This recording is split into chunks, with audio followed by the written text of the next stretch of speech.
السلام عليكم ورحمة الله وبركاته. الحمد لله نحمده ونستعينه ونستغفره ونؤمن به ونتوكل عليه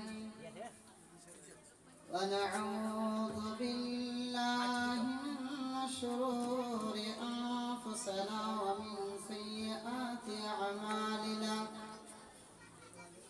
من يهد الله فلا مضل له ومن يضلله فلا هادي له. ونشهد أن لا إله إلا الله وحده لا شريك له. ونشهد أن محمدا عبده ورسوله.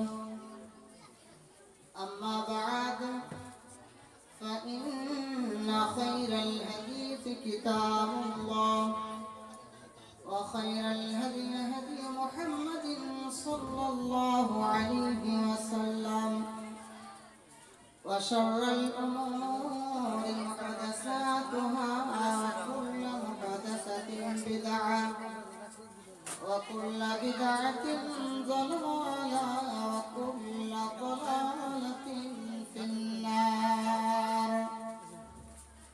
أعوذ بالله من الشيطان الرجيم.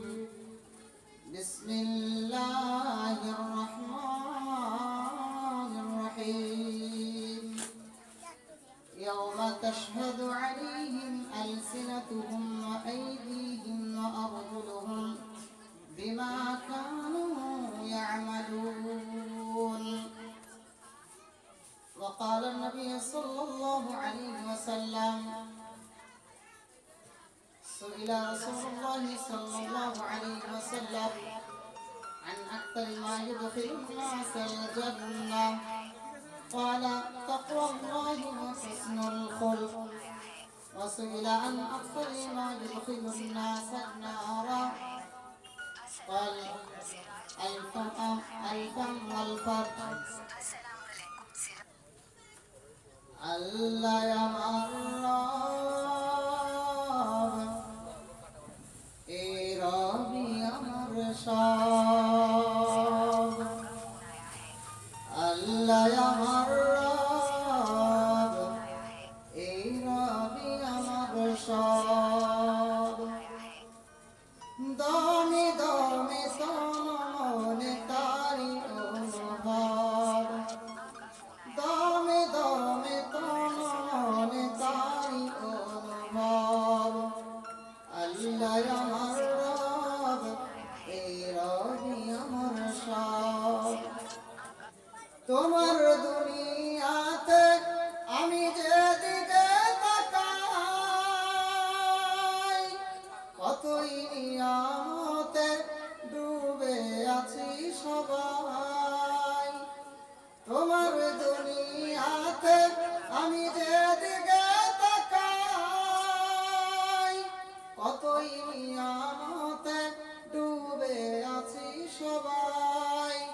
পাখ পাখালি গানে শুনি তসবি কলরব, তসবি কলরব।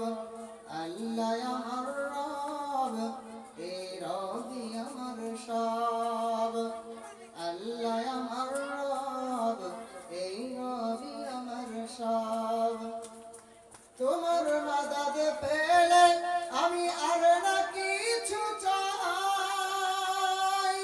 তোমার প্রেমের আগুন আমি কি দিয়ে নিভাই।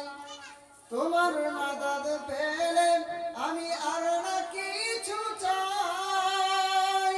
তোমার প্রেমের আগুন আমি কি দিয়ে নিভাই। যার হয়েছ তুমি তার নিজ পরাভয়, নিজ পরাভয়। আল্লাহ আমার রব, এ রবি আমার সব।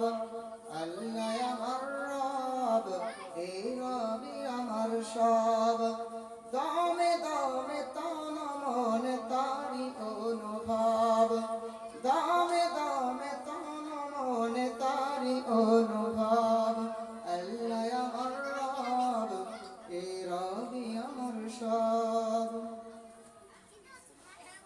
সম্মানিত আজকে এই জলসার সভাপতি মহাশয় এবং উপস্থিত ওলামায়ে কেরামগণ এবং ইসলাম দরদি বাপ ভাইরা এবং পর্দার আড়ালে অবলা সরলা মা ও বোনেরা, সমস্ত প্রশংসা সেই মহান আল্লাহ সুবহানাহু ওয়া তাআলার জন্য, যিনি আমাদেরকে সকলকেই এরকম একটা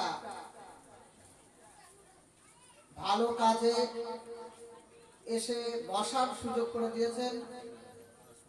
তাই আমরা সেই আল্লাহ সুবহানাহু ওয়া তাআলার প্রশংসা করি, আলহামদুলিল্লাহ। আল্লাহর এই জন্যই আমরা আবারও প্রশংসা করব যে আপনাদের করমজি গ্রামে মোটামুটি 6 থেকে 7টা মসজিদ আছে, শুনেছি 9টা মসজিদ। তো এতগুলো মানুষ এই গ্রামে বসবাস করে, তো তাদের মধ্য থেকে আমরা যারা এখানে উপস্থিত হয়েছি, আল্লাহর কাছে লাখ কোটি শুকরিয়া যে তিনি আমাদেরকে এত মানুষের মধ্য থেকে নির্বাচন করেছেন, যাতে করে আমরা এখানে কিছু কোরআন এবং হাদিসের আলোচনা শুনব এবং নিজের জীবনে বাস্তবায়ন করব। সেজন্য আল্লাহর লাখ কোটি শুকরিয়া আদায় করছি, আলহামদুলিল্লাহ। তারপরে পরে দরুদ ও শান্তি বর্ষিত হোক আমাদের প্রিয় নবী জনাবে আহমদ মুজতবা মুহাম্মদুর রাসূলুল্লাহ সাল্লাল্লাহু আলাইহি ওয়াসাল্লামের উপর। আল্লাহুম্মা সাল্লি আলাইহি আল্লাহুম্মা বারিক আলাইহি। আমি আপনাদের সম্মুখে পবিত্র কোরআন থেকে সূরা নূর 24 নম্বর সূরা 24 নম্বর আয়াতের একটা অংশ পাঠ করেছি এবং একটা ছোট্ট হাদিসের অংশ পরিবেশন করেছি। এই আয়াত এবং হাদিসকে সামনে রেখে এইখানে যারা উপস্থিত আছেন মা এবং বোনেরা এবং বাপ ও ভাইরা, আপনাদেরকে আমি উপদেশমূলক কিছু কথা বা নসিহা বা পরামর্শ দিব। আল্লাহ সুবহানাহু ওয়া তাআলা যেন আমাকে সেই তৌফিক দান করেন, আমিন। আজকে আমি আপনাদের সম্মুখে যে বিষয়টা নিয়ে আলোচনা করব, আমি প্রত্যেকটা মানুষের কাছে অনুরোধ থাকবে যে আপনারা মন দিয়ে শুনবেন। কারণ হচ্ছে যে আমি সুর করে আলোচনা করব না। আপনাদের একজন বক্তা আছে, ইনশাআল্লাহ আমার পরবর্তীতে উনি আসবেন, উনি সুর করে আলোচনা করবেন, ওনার মুখ থেকে শুনবেন। কিন্তু আমি শুধুমাত্র আপনাদেরকে পরামর্শমূলক, নসিহামূলক, উপদেশমূলক কিছু কথা বলতে চাই, যাতে করে আপনারা নিজের পারিবারিক জীবনে এই জিনিস থেকে বিরত থেকে ইহকাল এবং পরকালকে সুখময় করতে পারেন। তো আজকে আমার বক্তব্যের বিষয় হচ্ছে গীবত। সম্মানিত উপস্থিতি, আল্লাহ সুবহানাহু ওয়া তাআলা আমাদেরকে সৃষ্টি করেছেন, তার উদ্দেশ্য হচ্ছে আমরা তার ইবাদত করব এবং পাপাচার থেকে দূরে থাকবো। অর্থাৎ শয়তানের যে ওয়াসওয়াসা, শয়তানের যে চক্রান্ত, প্রবৃত্তির যে একটা মহা বিপদ আমাদের সামনে আসে, সেই প্রবৃত্তি শয়তানের চক্রান্ত থেকে আমরা দূরে থাকবো। এই জন্যই আল্লাহ সুবহানাহু ওয়া তাআলা আমাদের জন্য যুগে যুগে নবী এবং রাসূল পাঠিয়েছেন। তো মানুষের সব চাইতে যে পাপগুলো বেশি বেশি হয়ে যায়, সেগুলো এই জিহ্বার মাধ্যমে হয়। মানুষ আল্লাহ সুবহানাহু ওয়া তাআলার ইবাদতের অধিকাংশ জিনিস এই জিহ্বার মাধ্যমেই করে। দেখেন আল্লাহর প্রশংসা অর্থাৎ হামদ, আল্লাহর তাসবিহ, তাহলিল, তাহমিদ সব কিছু এই জিহ্বার মাধ্যমে করে। আর অধিকাংশ পাপ কিন্তু এই জিহ্বার মাধ্যমে করে। এজন্যই আল্লাহ সুবহানাহু ওয়া তাআলা আমাদেরকে সবাইকে সতর্ক করে বলছেন যে ইয়াউমা তাশহাদু আলাইহিম আলসিনাতুহুম ওয়া আইদিহিম ওয়া আরজুলুহুম বিমা কানু ইয়ামালুন, যে কিয়ামতের মাঠে তোমাদের এই হাত, তোমাদের জিহ্বা, তোমাদের পা তোমাদের বিরুদ্ধে সাক্ষ্য দেবে। কি বললাম? আল্লাহ কি বলছেন? আল্লাহ বলছেন যে কিয়ামতের মাঠে তোমাদের বিরুদ্ধে সাক্ষী দেবে কে? তিনটে জিনিসের কথা এখানে বলা হয়েছে। এক নম্বর তোমাদের হাত, ইয়াউমা তাশহাদু আলাইহিম আলসিনাতুহুম, তোমাদের জিহ্বা, তোমাদের হাত এবং তোমাদের পা। তো এই যে জিহ্বা এমন একটা মাংস টুকরা, এমন একটা মাংসপিণ্ড যে এর মাধ্যমে আমরা অধিকাংশ পাপ করি, আর সবচাইতে বেশি পাপ করে জিহ্বার মাধ্যমে মা এবং বোনেরা। কি বললাম? সবচাইতে বেশি পাপ করে মা, খালা এবং বোন যারা আছেন তারা। আমি প্রমাণ করে দেবো যে তারা কত পাপ করে। ইনশাআল্লাহ আপনারা যদি বসে থাকেন, ধৈর্য সহকারে শুনেন, তাহলে বুঝতে পারবেন। তো এই জিহ্বা এমন একটা আমাদের জন্য বিপদের জিনিস। যেমন প্রত্যেকটা জিনিসকে আমরা দুরকম ভাবে ব্যবহার করতে পারি না। একটা ছুরি, সেটা আপনি কল্যাণের জন্য ব্যবহার করতে পারেন। ছুরি দিয়ে আপনি শাকসবজি কাটেন, ফলমূল কাটেন, বিভিন্ন রকম ভাবে কোনো জায়গাতে আপনি যে প্যান্ডেল করেছেন, এগুলো দড়ি প্রয়োজন হচ্ছে, ছুরি দিয়ে কাটছেন, সেটা আপনার ভালো কাজে ব্যবহার হচ্ছে। এই ছুরি দিয়ে যদি গর্জন কাটেন, তাহলে সেটা আপনার জন্য অকল্যাণকর। অনুরূপ ভাবে এই জিহ্বা আপনার জন্য কল্যাণকর সাব্যস্ত হবে যখন এই জিহ্বার মাধ্যমে আল্লাহর তাসবিহ করবেন, তাহলিল করবেন, তাহমিদ করবেন, কোরআন তেলাওয়াত করবেন, মানুষকে উপদেশ দিবেন, মানুষকে সুপরামর্শ দেবেন। এই জিহ্বা আপনার জন্য কল্যাণকর হবে। আর যদি এই জিহ্বা যদি আপনি অবমূল্যায়ন করেন, মূল্যায়ন না করেন, তাহলে এই জিহ্বার মাধ্যমে আপনার কতগুলো পাপ হবে আপনি একটা একটা করে গুনেন। আমি আলোচনা করব গীবত সম্পর্কে, শুধু পাপগুলো গুনেন। প্রথম নম্বর, সব কিন্তু কাবিরা গুনাহ। প্রথম নম্বর মিথ্যা কথা। কার মাধ্যমে হয়? জিহ্বা। মিথ্যা কথা, মিথ্যা সাক্ষ্য দেওয়া, অপবাদ দেওয়া, গীবত করা, পরচর্চা করা, পরনিন্দা করা, মিথ্যা তহমত দেওয়া, এরকম ভাবে অশ্লীল ভাষায় গালিগালাজ করা, আরো অনেক বিষয় আমরা এই জিহ্বার মাধ্যমে করি। এই জন্য এই জিহ্বাকে আমাদেরকে মূল্যায়ন করতে হবে, এই জিহ্বাকে আমাদেরকে সঠিকভাবে ব্যবহার করতে হবে। না হলে এই জিহ্বা আমাদের জন্য বিপদের কারণ হয়ে যাবে, এই জিহ্বা আমাদের জন্য জাহান্নামে যাওয়ার কারণ হয়ে যাবে। কথা বুঝতে পারছেন আমার? যে এই জিহ্বাকে যদি আপনি সঠিকভাবে ব্যবহার না করেন, আপনার এই জিহ্বা জাহান্নামে যাওয়ার কারণ হয়ে যাবে। একটা ছোট্ট হাদিস বললে আপনারা বুঝতে পারবেন। রাসূল সাল্লাল্লাহু আলাইহি ওয়াসাল্লাম বলছেন যে আমার যারা বান্দা তাদের মধ্যে এমন অনেক মানুষ রয়েছে যারা এমনি কথা বলে দিল, কোনো রকম চিন্তা ভাবনা করলো না। কি করলো? ধরেন বন্ধুর সঙ্গে গল্প করছে, বান্ধবীর সঙ্গে গল্প করছে, এমনি আড্ডা মারছে পাড়ার প্রতিবেশীর সঙ্গে, আড্ডা মারতে মারতে কোনো রকম ভাবে সে চিন্তা ভাবনা করলো না যে আমি কি কথা বলছি, মেপে কথা বললো না। সে মুখ দিয়ে একটা কথা বলে দিল, তার মুখ দিয়ে ভালো কথা বের হয়ে গেল, তাই না? চায়ের দোকানে বসে কত আলোচনা হয়, আপনারা কে বলতে পারবেন? এখানে যারা উপস্থিত আছেন আপনারা বলেন তো, যারা আজকে সারাদিন চায়ের দোকানে ছিলেন, কি কি বিষয় আলোচনা হয়েছে মনে আছে কারো? মনে আছে? মনে থাকা সম্ভব? সম্ভব না। আমি বলছি সম্ভব না। তো আমরা চায়ের দোকানে থাকি, অনেক সময় অনেক আলোচনা করে দিই, বুঝতে পারি না। তো রাসূল সাল্লাল্লাহু আলাইহি ওয়াসাল্লাম বলছেন আমার বান্দাদের মধ্যে অনেক মানুষ এমন রয়েছে যারা কথা একটা বলে দিল, কিন্তু জানতে পারলো না যে কি কথা বললো, সে ধ্যান ধারণা দেয়নি ওইদিকে। তো সেই কথাতে আল্লাহ সুবহানাহু ওয়া তাআলা খুশি হয়ে গেল, ভালো কথা বের হয়ে গেছে তার মধ্যে। আল্লাহ সুবহানাহু ওয়া তাআলা তার ঠিকানা জান্নাতে করে দিবেন। অনুরূপ ভাবে বিপরীত, যে বান্দা অনেক সময় এমন কথা বলে দেয় যে কথার ব্যাপারে তার কোনো ধারণা থাকে না, গল্প করতে করতে একটা কথা তার মুখ দিয়ে বেরিয়ে গেছে, চায়ের দোকানে আড্ডা মারতে মারতে একটা কথা বেরিয়ে গেছে, বন্ধুদের সঙ্গে গল্প করতে করতে একটা কথা বেরিয়ে গেছে, কোনো রকম ভাবে চিন্তা ভাবনা করে নাই, অথচ আল্লাহ সুবহানাহু ওয়া তাআলা সেই কথার উপর রাগান্বিত হয়ে গেল। আর রাগান্বিত হওয়ার ফলে সেই ব্যক্তির ঠিকানা হয় জাহান্নাম। তাহলে এই হাদিস থেকে কি বুঝতে পারলেন যে আপনি একজন মুসলিম হিসাবে, আপনি একজন মুমিন হিসাবে আপনার উচিত হবে যে যে কোনো কথা আপনার মুখ দিয়ে বের হচ্ছে এই কথাটা আপনার জন্য কল্যাণকর কিনা, এই কথাটা আপনার জন্য অকল্যাণের কারণ হবে কিনা, এই নিয়ে চিন্তা ভাবনা করা। এজন্য অতি কথা বলা মানুষের ধ্বংসের একটা লক্ষণ। রাসূল সাল্লাল্লাহু আলাইহি সাল্লামকে জিজ্ঞাসা করা হয়েছিল যে নাজাত কিসে রয়েছে, নাজাত কিসে রয়েছে।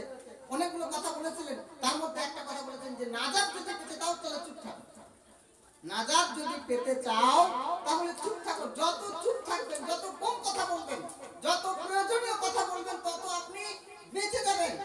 আর আপনি অধিক হারে বেশি কথা বলেন, অধিক কথা বলেন, আপনার মুখ দিয়ে কি কথা বের হয় আপনি নিজেও জানতে পারেন না, অথচ আল্লাহ সুবহানাহু ওয়া তাআলা আপনার সেই কথাতে রাগান্বিত হয়ে গেছে, কখন আপনি বুঝতেই পারেননি, আপনার ঠিকানা জাহান্নামে লিখে দেওয়া হয়েছে।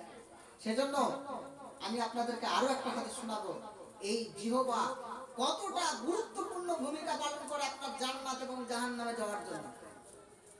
এই জিহ্বা কতটা বড় মাপের ভূমিকা পালন করে। এই জিহ্বাকে যদি আপনি আটকাতে না পারেন, ঠেকাতে না পারেন, আপনার জান্নাত যাওয়া অসম্ভব। আর যদি এই জিহ্বাকে ঠেকাতে পারেন, এই জিহ্বাকে হেফাজত করার দায়িত্ব নিয়ে নেন, সে মা হোক, বোন হোক বা বাপ ভাই হোক, যদি আপনি দায়িত্ব নিয়ে নেন যে না আমি আজ থেকে এই জিহ্বার সঠিক ব্যবহার করব, মূল্যায়ন করব, এই দায়িত্বটা নিয়ে নিলেই আমাদের জন্য আমাদের প্রিয় নবী হযরত মুহাম্মদ রাসূলুল্লাহ সাল্লাল্লাহু আলাইহি ওয়াসাল্লাম বলেন আমি জান্নাতের দায়িত্ব নেব। কথা বুঝতে পারলেন? আপনি শুধু দুটো জিনিসের দায়িত্ব নেন, বেশি দায়িত্ব নিতে হবে না। অন্য বিষয়গুলো এখন আপনার মাথা থেকে ডিলিট করবেন। আমি যেটা বলছি যে আপনি যদি জান্নাত যেতে চান, ইবাদত বন্দেগী তো করছেন, এই ইবাদত বন্দেগীর সাথে সাথে দুটো জিনিস হিফাজত করার অঙ্গীকার করেন। আজকে অঙ্গীকার করেন যে ইনশাআল্লাহ এই দুটো জিনিসের হিফাজত করব। তাহলে এই দুটো অঙ্গীকার করে আল্লাহর নবী আমাদের জন্য অঙ্গীকার কি করেছে যে আমি তাদের জন্য জান্নাতের দায়িত্ব নিয়ে নিলাম। রাসূল সাল্লাল্লাহু আলাইহি ওয়াসাল্লাম বলেন মাইয়াতমান লি মা বাইনা লাহইহি ওয়া মা বাইনা রিজলাইহি আদমাল্লাহুল জান্নাহ। যে ব্যক্তি দুটো জিনিসের মূল্যায়নের দায়িত্ব নেবে, দুটো জিনিসের হিফাজত করার দায়িত্ব নিয়ে নেবে, আমি তার জন্য জান্নাতের দায়িত্ব নেব। কি? একটা হচ্ছে তার এই দুই যে চাওয়াল, এই দুই চাওয়ালের মাঝখানে যে জিনিসটা রয়েছে তার জিহ্বার হিফাজতের দায়িত্ব নিয়ে নেবে যে আমি আজ থেকে এই জিহ্বার মাধ্যমে কাউকে গালিগালাজ করব না, কার উপর মিথ্যা অপবাদ দিব না, পরনিন্দা করব না, পরচর্চা করব না, কাউকে মিথ্যা অপবাদ দেব না। এই দায়িত্ব যদি নিয়ে নেয়, আল্লাহর নবী বলেন আমি তার জন্য জান্নাতের দায়িত্ব নিয়ে নেব। আর দ্বিতীয় নম্বর, যদি লজ্জাস্থানের হিফাজতের দায়িত্ব নেয়, আল্লাহর নবী এমনি এমনি বলেননি, মা ও বোনেরা এমনি এমনি বলেননি যে জান্নাতের দায়িত্ব নিয়ে নেবে। এই মুখের হিফাজত চারটিখানি বিষয় নয়। আপনি আজকে আপনার শাশুড়ির সঙ্গে ঝগড়া করেছেন, আপনি আজকে আপনার বউমার সঙ্গে ঝগড়া করেছেন, এরকম ভাবে হাজারো বাপ হয়েছে তার বেটাকে গালিগালাজ করেছেন, আজকে বেশি দূর যেতে হবে না, এই জিহ্বার মাধ্যমে কিন্তু করেছেন, অন্য কিছুর মাধ্যমে না। তো এই জিহ্বা আপনার জন্য একটা বড় ভূমিকা পালন করবে জান্নাতে যাওয়ার, আবার এই জিহ্বা একটা বড় ভূমিকা পালন করবে জাহান্নামে যাওয়ার। এই ব্যাপারে একটা হাদিস বললে আপনাদের আরো সহজ হয়ে যাবে বুঝতে।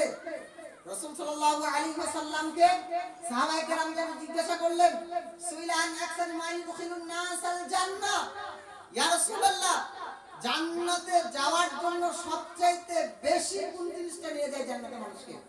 মানুষকে জান্নাতের দিকে বেশি বেশি করে নিয়ে যায় কোন জিনিসটা? রাসূল সাল্লাল্লাহু আলাইহি ওয়াসাল্লাম বলেন তাকওয়াল্লাহ ওয়া হুসনুল খুলক, আল্লাহ ভীতি এবং উত্তম চরিত্র। আপনার যদি ভাষা খারাপ হয়, আপনি যদি মানুষকে গালিগালাজ করেন, আপনি যদি গীবত করেন, আপনাকে চরিত্রবান মানুষ বলবে? কেউ বলবে? একটা বাচ্চা ছেলেও বলবে যে আপনি হচ্ছেন একজন মুনাফিক, আপনার ভাষা ঠিক নাই, আপনি গালমন্দ করেন। তো একজন চারিত্রিক গুনাহ বলি সম্পূর্ণ মানুষ হতে গেলে, যেমন আমাদের প্রিয় নবী হযরত মুহাম্মদ রাসূলুল্লাহ সাল্লাল্লাহু আলাইহি ওয়াসাল্লাম যে আদর্শিত, যে আদর্শ লালন করেছেন, সেই আদর্শকে যদি আমরা আমাদের জীবনে বাস্তবায়ন করতে চাই, তাহলে আমাদেরকে কাউকে কটু কথা বলতে হবে, কাউকে গালি দিলে হবে? আমাদেরকে হতে হবে বিনয়ী, আমাদেরকে হতে হবে ক্ষমাশীল, তাহলেই আমরা আদর্শবান হতে পারবো। তাহলে এই জিহ্বার হেফাজত না করে একজন ব্যক্তি আদর্শবান কোনোদিনই হতে পারবে না। আদর্শবান হতে গেলেও আপনাকে এই জিহ্বার হেফাজত করতে হবে, তবে আপনি আদর্শবান হতে পারবেন। রাসূল সাল্লাল্লাহু আলাইহি ওয়াসাল্লাম কি বললেন? যে দুটো জিনিস মানুষকে জান্নাতের দিকে নিয়ে যায়। কি বললেন মা বোনেরা? দুটো জিনিস মানুষকে জান্নাতের দিকে নিয়ে যায়। এক নম্বর কি? তাকওয়াল্লাহ, সব সময় আল্লাহর ভয়। আপনি প্রত্যেকটা পা ফেলার সময় এই চিন্তা করে পা ফেলবেন যে আমি যে কথাটা বললাম এই কথাটা কারোর উপর অপবাদ হচ্ছে না তো, কারোর গীবত হচ্ছে না তো, পরচর্চা হচ্ছে না তো, কেউ কষ্ট পাবে না তো, এই চিন্তা ভাবনা করে আপনি কথা বলবেন। তাহলে এই আল্লাহ ভীতি, এই তাকওয়াল্লাহ, এটা আপনার জন্য জান্নাতে যাওয়ার মাধ্যম হবে। আর উত্তম চরিত্র যদি আপনার থাকে, আপনার জান্নাত যাওয়ার জন্য সহজ হয়ে যাবে। এরপরে রাসূল সাল্লাল্লাহু আলাইহি ওয়াসাল্লামকে জিজ্ঞাসা করা হলো, ইয়া রাসূলুল্লাহ, আন আকসারি মা ইদখিলুন নাসান নার, যে সবচাইতে জাহান্নামের দিকে বেশি বেশি করে নিয়ে যায় মানুষকে কোন জিনিস? রাসূল সাল্লাল্লাহু আলাইহি ওয়াসাল্লাম বললেন, আল ফাম, এক নম্বর হচ্ছে মুখমণ্ডল, ওয়াল ফারজ, এবং দ্বিতীয় নম্বর হচ্ছে লজ্জাস্থান। এই দুটো জিনিস মানুষকে জাহান্নামের দিকে বেশি বেশি করে নিয়ে যায়। সেই জন্য এই দুটো জিনিসকে আমাদেরকে হেফাজত করতে হবে, তবেই আমরা সফলতা অর্জন করতে পারবো, নচেত আমাদের অবস্থা খুব শোচনীয় হয়ে যাবে। যাই হোক, এতক্ষণ পর্যন্ত আমি আপনাদের সম্মুখে আলোচনা করলাম যে জিহ্বা কতটা মারাত্মক। তো এই জিহ্বার অনেক পাপ রয়েছে, ওই সমস্ত পাপগুলো এক একটা পাপ আলোচনা করতে গেলে এক একটা মানে সময় লেগে যাবে, এক একটা দিন। তো সেজন্য আজকে আমি আপনাদের সম্মুখে আলোচনা করব গীবত বা পরচর্চার বিষয়ে। দেখেন, এই গীবত এটা হচ্ছে একটা আরবি শব্দ, যার আবিধানিক অর্থ হচ্ছে কারো পেছনে কোনো কথা বলা। একজন বাড়ি বউ, শাশুড়ি বিটির বাড়ি বেড়াতে গেছে, তো তখন আর একজন বউয়ের কাছে বলছে যে আমার শাশুড়ির খবর শুনেছিস, তুই তো থাকিস না এই কাণ্ড করছিস। ওই বউটা আবার এই বউয়ের কাছে এসে দুই যা মিলে শাশুড়ির দুর্নাম করছে। শাশুড়ি বিটির বাড়ি গিয়ে নিজের বউদের দুর্নাম করছে, জানিস তোর এইভাবে এই কাজ করে, তোর ওইভাবে এই করে, বিভিন্ন রকম ভাবে এই যে একে অপরের পেছনে কথা বলা, এটাকে বলা হয় গীবত। একে অপরের প্রতি মিথ্যা রটানো, এটাকে বলা হয় গীবত। আর এই গীবত এতটাই মারাত্মক একটা পাপ। আপনি হয়তো 50 বছর সালাত আদায় করেননি, কি করেননি? 50 বছর ধরে সালাত আদায় করেননি, হঠাৎ করে আপনি বুঝতে পারলেন যে তাই তো, আল্লাহর জমিনে আমি চলাফেরা করছি, আল্লাহর খাচ্ছি, আল্লাহ সুবহানাহু ওয়া তাআলার দেওয়া নিঃশ্বাস গ্রহণ করছি, আর সেই আল্লাহর ইবাদত আমি এতদিন করি নাই। আপনি আল্লাহর কাছে হাত তুলে টুকরে টুকরে কেঁদে বললেন যে আল্লাহ গো, আমি আর কোনোদিন এই পাপ করব না, আজ থেকে আমি সালাত আদায় করছি, তুমি আমার পূর্বেকার গুনাহগুলোকে মাফ করে দাও। আল্লাহ সুবহানাহু ওয়া তাআলা ক্ষমাশীল। আল্লাহ সুবহানাহু ওয়া তাআলা কতটা ক্ষমাশীল জানেন? আল্লাহ কতটা ক্ষমাশীল জানেন? আল্লাহ সুবহানাহু ওয়া তাআলার কাছে যদি কেউ ক্ষমার জন্য এক বিঘ যায়, আল্লাহ সুবহানাহু ওয়া তাআলা এক পা এগিয়ে গেলে আল্লাহ 10 পা এগিয়ে যান। আল্লাহ সুবহানাহু ওয়া তাআলার দিকে কেউ যদি হেঁটে যায়, আল্লাহ ছুটে আসেন ক্ষমা করার জন্য। এজন্য রাসূল সাল্লাল্লাহু আলাইহি সাল্লাম বলেছেন যে আল্লাহ সুবহানাহু ওয়া তাআলা কতটা ক্ষমাশীল। যদি কোনো বান্দা এই পৃথিবী এবং পৃথিবীর সমপরিমাণ পাপ নিয়ে আল্লাহর কাছে হাজির হয়, তাহলে আল্লাহ সুবহানাহু ওয়া তাআলা তার জন্য এই সমপরিমাণ ক্ষমা নিয়ে হাজির হয়। আল্লাহ এত ক্ষমাশীল। তো আপনি সালাত আদায় করেননি, আপনি সিয়াম পালন করেননি, আপনি পর্দা করেননি, আপনি বুঝতে পারছেন যে আমি করিনি, আপনি নিজের ভুল বুঝতে পেরে আল্লাহর কাছে তওবা করলেন, আল্লাহ সুবহানাহু ওয়া তাআলা আপনাকে ক্ষমা করে দেবেন। কারণ এটা হচ্ছে আল্লাহর সাথে সম্পর্কিত একটা বিষয়। ইবাদত কার জন্য আমরা করি? সালাত কার জন্য করি? বলেন, সালাত কার জন্য করি? আল্লাহর জন্য। সিয়াম পালন কার জন্য করি? আল্লাহর জন্য। তো সেই আল্লাহকে সন্তুষ্ট করার জন্য করি, এগুলোকে বলা হয় হুকুকুল্লাহ, আল্লাহর হক। আর যদি আপনি মানুষের গীবত করেন, এই গীবতটা আল্লাহ সুবহানাহু ওয়া তাআলা ক্ষমা করবেন না। তাহলে কার কাছে ক্ষমা চাইতে হবে? একজন বৌমা যদি শাশুড়ির গীবত করে, তাহলে বৌমাকে শাশুড়ির পায়ে হাতে ধরে ক্ষমা চাইতে হবে। একজন শাশুড়ি যদি বৌমার ক্ষমা মানে পরনিন্দা করে, গীবত করে, তাহলে বৌমার শাশুড়ির পা ধরে ক্ষমা চেয়ে নিতে হবে। একে অপরের কাছে ক্ষমা চাইতে হবে, তবেই ক্ষমা হবে।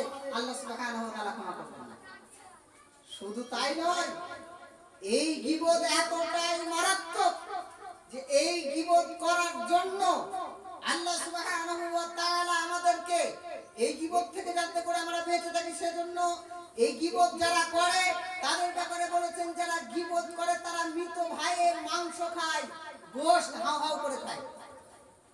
আপনি একজন মানুষের গীবত করলেন, আপনি জানছেন পাড়ার মেয়েরা তো গোল টেবিল করে, পাড়ার মেয়েরা গোল টেবিল করে সব সময় শুধু পরের কথা। এই জায়গা থেকে আমরাও বেঁচে নাই, আমাদের বাড়িতেও হয়। আমরা যখন হয়তো বাইরে থাকি বুঝতে পারি না, বাড়ি যাই নিষেধ করি, কিন্তু অনেক সময় আমরা আলেম হোক, হাজি হোক, গাজী হোক, আমরা প্রত্যেকটা মানুষ যদি আমরা পর্যালোচনা করে দেখি আমাদের বাড়িতে এরকম হয়। সেজন্য আমরা বুঝতে পারি যে মেয়েরা যেখানে 2 থেকে 3 জন মেয়ে জড়ো হয়ে যাবে, তাদের মূল টার্গেট হবে অন্য মেয়ের কুৎসা করা, অন্য মেয়ের গীবত করা। তো এই গীবত যারা করে তাদের ব্যাপারে আল্লাহ সুবহানাহু ওয়া তাআলা কি বলছেন ভালো করে শুনুন। আল্লাহ বলছেন, ইয়া আইয়ুহাল্লাযীনা আমানু, হে ঈমানদারগণেরা যারা তোমরা আমার উপর ঈমান এনেছো। আমরা তো মুসলিম, আমরা সবাই ঈমান আনি নাই। আমাদেরকে আল্লাহ বলছেন, যারা কাফের তাদেরকে বলেন না, ঈমানদার ব্যক্তিদেরকে বলছেন, ইয়া আইয়ুহাল্লাযীনা আমানু ইজতানিবু, তোমরা বেঁচে থাকো, কাসীরাম মিনাদ-দান, অধিকাংশ ধারণা থেকে। ধারণা করে অনেকে কথা বলে না, তো অধিকাংশ ধারণা থেকে তোমরা বেঁচে থাকো। ইন্না বা'দাদ-দান্নি ইসমুন, কারণ অনেক ধারণা এমন রয়েছে যেগুলো গুনাহ। ওয়ালা তাজাসসু, এবং তোমরা একে অপরের পিছনে লেগো না। ওয়ালা ইয়াগতাব বা'দুকুম বা'দা, এবং তোমরা একে অপরের গীবত করো না। এই কাজগুলো করলে কি ক্ষতি হবে? এই কাজগুলো করার মাধ্যমে কি বোঝায়? আল্লাহ সুবহানাহু ওয়া তাআলা বলছেন, আইয়ুহিব্বু আন ইয়াকুলা লাহমা আখিহি মাইতান ফাকারিহতুমু, তোমরা কি তোমাদের মৃত ভাইয়ের মাংস খেতে পছন্দ করবে? নিশ্চয়ই তোমরা সেটাকে অপছন্দ করবে। বলেন তো, আপনার ভাইকে জবাই করে যদি বলা হয়, ভাই আপনি তোমার ভাইয়ের মাংসটা খাও, কেউ খেতে পারবে? কেউ খেতে পারবে? একজন পাগলকে যদি দেওয়া হয় সেও পারবে? খাবে না, যে না আমার ভাই, আমার কলিজার টুকরা। তো আপনারা যারা গীবত করছেন তারা প্রতিনিয়ত হাও হাও করে গরুর মাংস খেছেন না, গরুর মাংস খাচ্ছেন না, খাসির মাংস খাচ্ছেন না, কার মাংস খাচ্ছেন?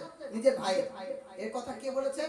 আল্লাহ সুবহানাহু ওয়া তাআলা। আমি বানিয়ে বলছি না, কিন্তু আল্লাহ সুবহানাহু ওয়া তাআলা বলছেন, তোমরা কি তোমাদের মৃত ভাইয়ের মাংস খেতে পছন্দ করবে? নিশ্চয়ই তোমরা সেটাকে অপছন্দ করবে। তাকুল্লাহ, তোমরা আল্লাহকে ভয় করো, তোমরা আল্লাহকে ভয় করো। তো যাই হোক, এখানে আল্লাহ সুবহানাহু ওয়া তাআলা যারা গীবত করে তাদেরকে সতর্ক করার জন্য বললেন যে এরা মৃত ভাইয়ের মাংস খায়। গীবত কাকে বলে? প্রথমে শুনলেন যে গীবত হচ্ছে মানুষের পেছনে কোনো কথা বলা, এটা তো শাব্দিক অর্থ। গীবত কাকে বলে এ ব্যাপারে একটা হাদিস আপনাদেরকে শোনাবো। রাসূল সাল্লাল্লাহু আলাইহি ওয়াসাল্লাম একদা সাহাবায়ে কেরামদেরকে জিজ্ঞাসা করলেন, আতাদুরুনা মাল গীবা? সাহাবায়ে কেরামদেরকে বললেন যে আচ্ছা তোমরা কি জানো গীবত কাকে বলে? জানো? আমি আপনাদেরকে প্রশ্ন করছি, আপনারা জানেন গীবত কাকে বলে? কতজন জানেন? হাত তুলেন। গীবত কাকে বলে জানেন? আল্লাহর নবী বলছেন যে আতাদুরুনা মাল গীবা, সাহাবায়ে কেরামদেরকে জিজ্ঞাসা করলেন তোমরা কি জানো গীবত কাকে বলে? তখন সাহাবায়ে কেরামরা বললেন যে আল্লাহ এবং তার রাসূলই ভালো জানেন। এরপর রাসূল সাল্লাল্লাহু আলাইহি ওয়াসাল্লাম বললেন, যিকরুকা আখাকা বিমা ইয়াকরাহু, যে তুমি তোমার ভাইয়ের ব্যাপারে এমন কথা বললে তার অনুপস্থিতিতে যে সেটা শুনলে সে খারাপ পাবে। অর্থাৎ আমার ব্যাপারে আপনি এমন একটা কথা বললেন আব্দুর রহমান ভাইকে বা আব্দুল সাত্তার ভাইকে, যেটা আমি শুনলে আমার খুব খারাপ লাগবে। এই কথাটাই হচ্ছে গীবত। তখন সাহাবায়ে কেরামরা আবার ভেঙে নিলেন কথাটা, যে ইয়া রাসূলুল্লাহ, আমার ভাইয়ের মধ্যে যদি ওই দোষ ত্রুটিগুলো থাকে তাহলে আমরা কি তার ব্যাপারে বলতে পাবো না? তখন রাসূল সাল্লাল্লাহু আলাইহি ওয়াসাল্লাম বললেন, তোমার ভাইয়ের মধ্যে যদি ওই দোষগুলো থাকে তাহলে সেটাই হবে গীবত, আর যদি না থাকে তাহলে এটা হবে তুহমত, এটা অপবাদ। তাহলে একজন ব্যক্তির ব্যাপারে আপনি এমন কথা বললেন, ধরেন একজন ব্যক্তি একটু বেঁটে, আপনি তাকে বললেন যে বেঁটে গ্যারা। একজন মানুষ একটু কালো, তাকে আপনি কেলঠা কালো বলে বললেন, কিন্তু সেই মানুষটা দুঃখ পেল, তার মধ্যে কিন্তু সে কালো, সত্যিই কালো, সে সত্যিই গ্যারা, সে সত্যি, সে যা দোষ আপনি বর্ণনা করতেন তার মধ্যে সব আছে। অনেকে বলবে যে আমার শাশুড়ি অন্যায় করেছে, আমার বৌমা অন্যায় করেছে, আমার ভাই অন্যায় করেছে। অনেকেই মসজিদে এসে বলে যে না আমার বাপের কাণ্ডে জানেন, আমার বাপে এই করেছে। বাপ এসে বেটা এসে বাপের অভিযোগ করছে, বাপ বেটার অভিযোগ করছে। এরকম করে না? ওরকম ভাবে প্রত্যেকটা বাড়িতে বৌমা শাশুড়ির আজ পর্যন্ত দেখেছেন কোন বৌমা শাশুড়ির কাছে ভালো হয়েছে, বা কোন শাশুড়ি বৌমার কাছে ভালো হয়েছে? হয় না, অধিকাংশ ক্ষেত্রে হয় না। ব্যতিক্রম প্রত্যেকটা জিনিসের আছে। তো এই যে জিনিসগুলো আপনি দেখতে পাচ্ছেন যে আপনার শাশুড়ি এই গুণগুলো তার মধ্যে আছে, খারাপ গুণ আছে। আপনি দেখতে পাচ্ছেন যে আপনার বাপের মধ্যে রয়েছে, আপনি দেখতে পাচ্ছেন আপনার ছেলের মধ্যে রয়েছে, আপনার প্রতিবেশীর মধ্যে রয়েছে। এরপরে যদি আপনি বর্ণনা করেন সেটাই ঠিক। বুঝাতে পারলাম? যে গুণগুলো রয়েছে সেই গুণগুলো বর্ণনা করাই বিপদ। আর যে গুণগুলো নাই সে ব্যাপারে যদি আপনি কথা বলেন তাহলে কি হবে? অপবাদে হয় না? আমি চুরি করি না যদি আপনি বলেন যে মোল্লা সাহেব চুরি করেছে, কি হবে? অপবাদে হবে না? তো এটা হবে অপবাদ। তো এই যে গীবত, এর কয়েকটা পরিভাষা ব্যবহার হয় আমাদের সমাজে। আল্লাহ সুবহানাহু ওয়া তাআলা এর তিন ধরনের বা চার ধরনের কথা পবিত্র কোরআনের মধ্যে কয়েকটা শব্দ ব্যবহার করেছেন। প্রথমত আল গীবা, একটা গীবত, মানুষের পেছনে কথা বলা। দ্বিতীয় নম্বর হচ্ছে বুহতান, অর্থাৎ তোহমত দেওয়া। তৃতীয় নম্বর হচ্ছে হুমাজা বা লুমাজা, এই লিকুল্লি হুমাজাতুল লুমাজা পড়েননি? কারণ পেছনে এবং সামনে গীবত করা। আর একটা হচ্ছে যে একটা হলো গীবত, একটা হচ্ছে বুহতান, আর একটা হচ্ছে এই হুমাজা, একটা লুমাজা। এরকম ভাবে কয়েকটা পরিভাষা ব্যবহার হয় যেগুলো সবই নিন্দনীয় এবং মানব চরিত্রের একটা নিকৃষ্টতম স্বভাব, যে স্বভাবের জন্য আপনাকে জাহান্নামে পর্যন্ত যেতে হতে পারে। সম্মানিত উপস্থিতি, তো সেজন্য এই গীবত আমাদের জীবনের জন্য একটা ভাইরাস। সেজন্য এই গীবত থেকে আমাদেরকে সর্ব অবস্থাতেই বেঁচে থাকতে হবে। যেমন আপনাদেরকে বলি যে একদা রাসূল সাল্লাল্লাহু আলাইহি ওয়াসাল্লাম একটা যুদ্ধে বের হয়েছেন। তো যুদ্ধে বের হওয়ার পর রাসূল সাল্লাল্লাহু আলাইহি ওয়াসাল্লাম কিছু মানুষকে দায়িত্ব দিয়েছিলেন যে আজকে সকালবেলায় যে খাবারটা তোমরা এই খাবারগুলো তৈরি করবে। তো দায়িত্ব ছিল, এবারে যার দায়িত্ব ছিল সেই ব্যক্তিটা ঘুমিয়ে গেছে, হয়তো উঠতে দেরি হয়েছে। তো একজন ব্যক্তি বলেছে এ খুব ঘুমায়। একটা সাহাবা একরাম বলেছেন যে এই ব্যক্তিটা খুব ঘুমায়। তো রান্না বান্না হয় না, রেগে গিয়ে বলেছে যে এত ঘুম কিসের বা এত ঘুমায় কেন? এই কথাটা বলার পর রাসূল সাল্লাল্লাহু আলাইহি ওয়াসাল্লাম অন্যজন খাবার বানিয়ে দেয়। রাসূল সাল্লাল্লাহু আলাইহি ওয়াসাল্লামের কাছে যখন খাবার চাইতে যায়, রাসূল সাল্লাল্লাহু আলাইহি ওয়াসাল্লাম বলছেন তোমার তো দাঁতে মাংস লেগে আছে, তুমি তো ভাইয়ের মাংস খেয়েছো, তুমি তো মাংস খেয়েছো, আবার কেন চাইতে এসেছো? তখন উনি বললেন যে আমি কিভাবে মাংস খেলাম? রাসূল সাল্লাল্লাহু আলাইহি ওয়াসাল্লাম বললেন তুমি তোমার ভাইয়ের ব্যাপারে এরকম কথা বলেননি। এই কথাটুকুর জন্য চিন্তা করেন, শুধু মাত্র বলেছিল যে তোমার ঘুম বেশি, তুমি ঘুমাও বেশি, এটা তার অনুপস্থিতিতে বলেছিল, তার উপস্থিতিতে বলে নাই। একজন মানুষ যদি তার কোনো ভুল ত্রুটি থাকে সংশোধনের জন্য বলা যেতে পারে না? আমি একজন আলেম মানুষ, আমার মসজিদে যদি কোনো মুসল্লি একটা অন্যায় করে, বা আমার মা, আমার বোন, আমার ভাই, আর ভাতিজি যারা রয়েছে তারা যদি একটা অন্যায় করে, তার গায়ে মাথায় হাত বুলিয়ে যদি আমি বলি যে তোমার এই কাজটা মনে হয় করাটা ঠিক হয় না, সংশোধন করার উদ্দেশ্যে, এটা কি গুনাহ হবে? এটা কি বিপদ হবে? কিন্তু ওই কথাটা যদি আমি বাইরে বলি, অনেকেই দেখবেন আফসোস করে আমাদের কাছে এসে নিজের বেটাদের বলতেন ওইসে আর বলেন না, আমার ছেলেটাকে আমি পারছি না, এত চেষ্টা করছি, ওই হারাম করে এত বদমাশ যে একটা কথা শুনে না। অনেকে এসে মেয়েদের ব্যাপারে অভিযোগ করে যে মৌলভী সাহেব আর বলেন না, আমার মেয়েটাকে আমি বাগাতে পারছি না, আমার স্ত্রীকে আমি বাগাতে পারছি না, এত পর্দার জন্য চেষ্টা করছি, এত বাধা দিচ্ছি, কোনো কথাই শুনে না, কোনো অবস্থাতেই আমি তাকে আটকাইতে পারছি না। এরকম ভাবে তারা অভিযোগ করে, তারা বুঝতেই পারে না যে আমি বিপদ করছি। নিজের বেটার ব্যাপারে, নিজের স্ত্রীর ব্যাপারে, নিজের ভাইয়ের ব্যাপারে এরকম ভাবে গীবত করে, তারা বুঝতেই পারে না। অথচ এই গীবত করাটা, একটা মানুষ যদি শুধুমাত্র এইটুকু কথা বলা যায় যে এই মানুষটা খাটো, এই মানুষটা গেরা, এইটুকু কথা বলার জন্যই তার কত বড় মাপের শাস্তি হতে পারে আপনি কল্পনা করেন। তো যাই হোক, আজকে যে আমি বিষয়টা নিয়ে আলোচনা করছি গীবত, এই গীবত কিসের মাধ্যমে হয় আমি কয়েকটা জিনিস আপনাদেরকে বলবো। প্রথমত, এই গীবত আমাদের সবচাইতে বড় মাধ্যম হচ্ছে গীবতের, কোনটা বললাম? জিহবা। জিহবার মাধ্যমে গীবত হয়। এই গীবতের কথা এতক্ষণ আপনি আলোচনা শুনলেন। দ্বিতীয় নম্বর, এই গীবত আপনার ইশারার মাধ্যমে হয়। ইশারার মাধ্যমে গীবত হয়? ইশারার মাধ্যমে হয় না? গীবত কয়েকটা মাধ্যম আছে। প্রথম নম্বর কি বললাম? জিহ্বার মাধ্যমে গীবত। দ্বিতীয় নম্বরে ইশারা ইঙ্গিতে গীবত। যেমন একটা মানুষ পার হয়ে চলে যাচ্ছে, একটা মেয়ে পার হয়ে চলে যাচ্ছে, একটা ছেলে পার হয়ে চলে যাচ্ছে, একটা মানুষ পার হয়ে চলে যাচ্ছে, তার ব্যাপারে আপনি আরেকজন ইশারা করবেন, এই এই এই, আপনি একটা কিছু বোঝাতে চাচ্ছেন। তো এরকম ভাবে আপনি হয়তো সে গ্রাম শর্ট সাইকেল একটা মানুষ হঠাৎ করে আপনার গ্রামে ঢুকেছে, তো আপনি তাকে ডাইরেক্ট বলতে পারছেন না যে গ্রাম, তো আপনি ইশারা করে বলছেন, ইশারা করে। এই একটা গীবত, এটা কতটা মারাত্মক। একদিন আম্মাজান আয়েশা রাদিয়াল্লাহু তাআলা আনহা, কে? আম্মাজান আয়েশা রাদিয়াল্লাহু তাআলা আনহা, তিনি বলছেন একদা একটা মেয়ে আমাদের বাড়ি আসছিল। তো আমি ইশারা করে শুধু রাসূল সাল্লাল্লাহু আলাইহি সাল্লামকে বললাম, ইশারা করেছি, মানে বোঝাতে চেয়েছি যে মহিলাটা খাটো। কি বললাম? মহিলাটা খাটো, এই কথাটা বোঝাতে চেয়েছি। তো রাসূল সাল্লাল্লাহু আলাইহি ওয়াসাল্লাম বললেন যে তুমি গীবত করলে, এবং এই তোমার কথাটা যদি সমুদ্রে ফেলে দেওয়া যায় তাহলে সমুদ্রের পানি পর্যন্ত তিত হয়ে যাবে। কত মারাত্মক কথা চিন্তা করেছেন। শুধু ইশারা করেছিল, মুখ দিয়েও বলেনি। রাসূল সাল্লাল্লাহু আলাইহি ওয়াসাল্লামকে যে এই মেয়েটা খাটো, এটা বলার জন্য রাসূল সাল্লাল্লাহু আলাইহি ওয়াসাল্লাম এতটাই রাগান্বিত হয়েছিলেন যে রাসূল সাল্লাল্লাহু আলাইহি ওয়াসাল্লাম বলছেন যে এই কথাটা যদি তোমার সমুদ্রে ফেলে দেওয়া হয় তাহলে সমুদ্রের পানি তিত হয়ে যাবে। তাহলে দ্বিতীয় নম্বর কি বললাম? যে জিহ্বা এক নম্বর, দ্বিতীয় নম্বর হচ্ছে ইশারার মাধ্যমে গীবত, তৃতীয় নম্বর অন্তরের মাধ্যমে গীবত। অন্তরে যদি হিংসা রাখেন, অন্তরে যদি কুধারণা রাখেন, অন্তরে যদি